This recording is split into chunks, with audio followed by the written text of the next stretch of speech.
Ukraine's President Volodymyr Zelenskyy thanks the G7 for facilitating a €46 billion loan package to Kyiv. The Tartan army is out in force in Munich as Scotland faces Germany in the opening match of the 2024 Euros.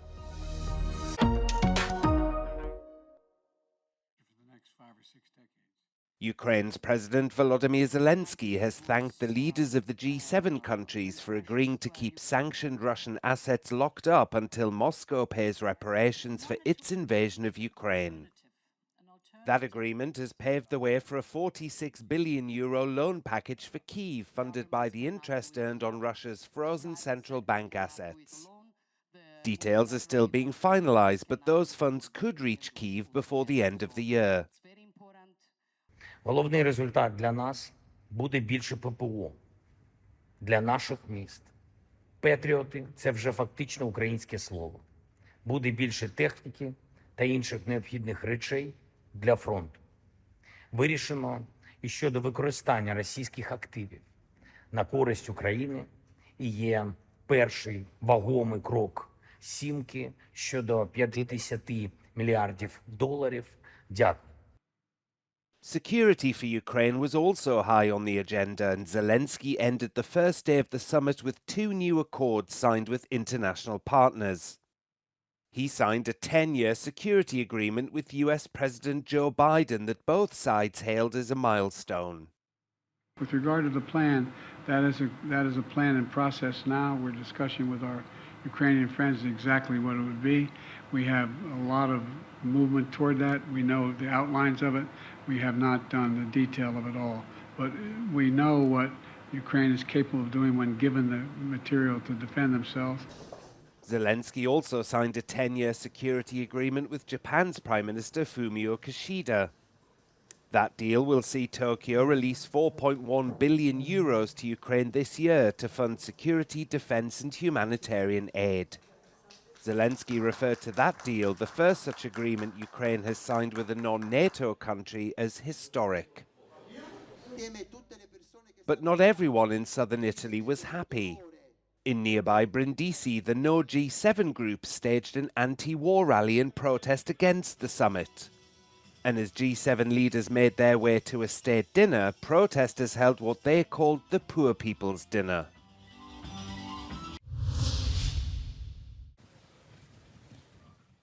G7 leaders met in Italy to discuss the use of Russian assets for Ukraine. The summit opened with an agreement reached regarding a US proposal backing a $50 billion loan to Ukraine. Russian assets will be used as collateral. The US proposal involves engineering the loan to help Ukraine in its fight against Russia. It would use interest earned on profits from Russia's frozen central bank assets, most of which are held in the EU, as collateral. The decision is a strong show of support for Kyiv, even as the recent European elections showed the EU's political chessboard is shifting to the right. Other guests at the summit include Brazilian President Da Silva, Indian Prime Minister Modi and Turkish President Erdogan.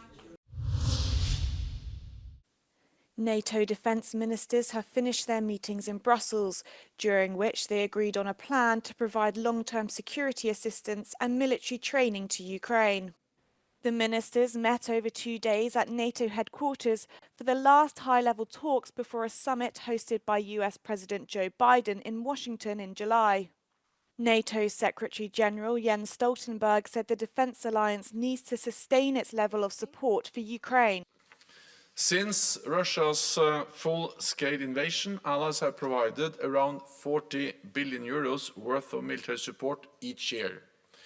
I have proposed that we sustain this level of support as a minimum for as long as it takes. NATO's central focus for Ukraine is long-term, predictable security assistance amidst growing global insecurity. Secretary General Jens Stoltenberg said there has to be an end to gaps and delays in the transfer of weapons, given what has been an extremely harsh 6 months for the country, with Russia taking even more territory. Defence ministers are also discussing training for Ukrainian soldiers and financial assistance. all of which is a prelude to the big Leaders Summit in July in Washington, D.C. Shona Murray, Euronews, NATO. Yemen's Houthi rebels have claimed responsibility for missile attacks on 3 ships in the Arabian and Red Seas. The attacks were carried out using ballistic missiles and drones and all successfully hit their targets. A spokesperson for the group said the first attack in the Arabian Sea caused the ship to catch fire. The Houthis launched attacks on Red Sea shipping they believe is linked to Israel in November in solidarity with Palestine.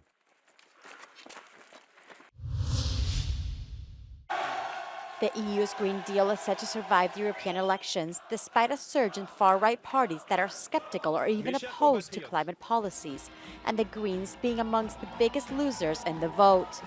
Although the European Parliament is tilting further to the right, environmental organizations are not expecting a 180-degree turn. The new institutional political cycle should maintain the long-term climate ambitions of achieving carbon neutrality by 2050. Questions remain, however, about the pace of reform of the Green Pact.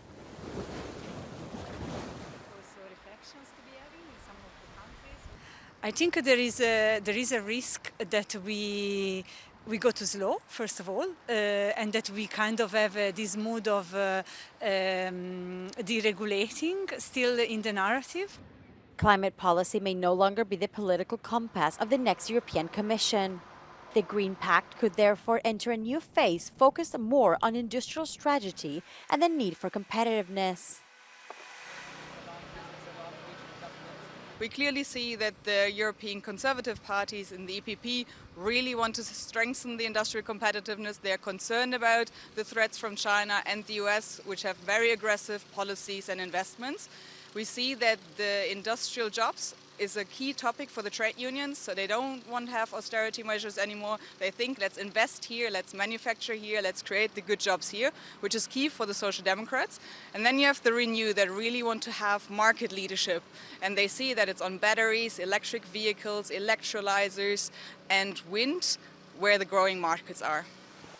Negotiations on climate targets for 2040 will serve as a test of the ambition of the Union's new institutions. In February, the European Commission proposed a 40% reduction in greenhouse gas emissions. This target must now be approved by the Member States and the new European Parliament.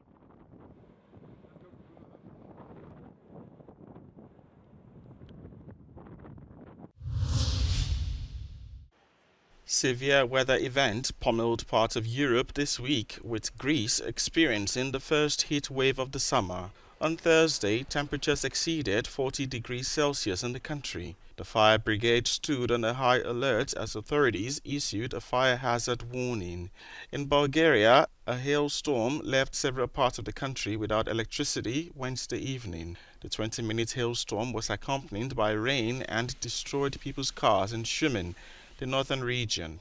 It also destroyed the peach crop in several villages, while residents in the north-central region reported flooded yards with fruit and vegetable gardens destroyed. Meanwhile, in Murcia, Spain, a storm left streets submerged in water, damaging key infrastructure in the southeastern city. According to local reports, Wednesday's deluge came just 48 hours after another major rainstorm prompted weather alerts across the region. US journalist Ean Gershkovich will stand trial for espionage charges, Russian officials say. Gershkovich has been in Russian jail since March 2023 after he was detained while on a reporting trip to Yekaterinburg for the Wall Street Journal. Russia's Federal Security Service alleged at the time he was acting on US orders to collect state secrets, but also provided no evidence. The Prosecutor General's office now reveals he's accused of gathering secret information for the CIA about Uralvagonzavod, a Russian facility that produces and repairs military equipment. Gershkovich faces up to 20 years in prison if convicted. The Tartan army is out in force in Munich as Scotland faces Germany in the opening match of the 2024 Euros. It's the start of a month of football that will take place in 10 cities across Germany. Head coach Steve Clarke said he was confident his side would deliver the goods as Scotland looks to qualify for the knockout stages of a major tournament for the first time. We believe we can get a result every time we go to the pitch, otherwise what's the point of going to the pitch? So we've prepared well, we think we're ready, and hopefully you see that tomorrow night. Scotland showed during the qualifying campaign it can surprise, beating Spain and Norway. But they've only won one of their last 13 matches against Germany, and that was more than 25 years ago, 1-0 in a friendly in 1999. Things were more muted in the Germany camp, possibly due to a series of recent defeats. Germany went out at the group stages of both the previous World Cups and were eliminated by England at Euro 2020. Ich glaube schon, dass sie sehr unangenehm sein werden, aber auch spielerisch gut mithalten werden. Und dementsprechend gilt es definitiv, die Schotten nicht zu unterschätzen. Also ich habe großen Respekt vor ihnen, aber wir wissen natürlich auch, was wir können, dass wir extrem viele Qualitäten haben. Und wenn wir es schaffen, an unser Potenzial ranzukommen, dann bin ich sehr selbstbewusst auch zu sagen, dass wir das Spiel morgen gewinnen müssen. And someone else who's confident of a win for the German side is Booby, an African elephant who lives in a reserve in Thuringia. She hoofed a ball upfield into a goal marked with the German flag, confidently predicting victory for Germany against Scotland. 24 teams from across Europe will play in a total of 51 matches before the final in Berlin on July the 14th.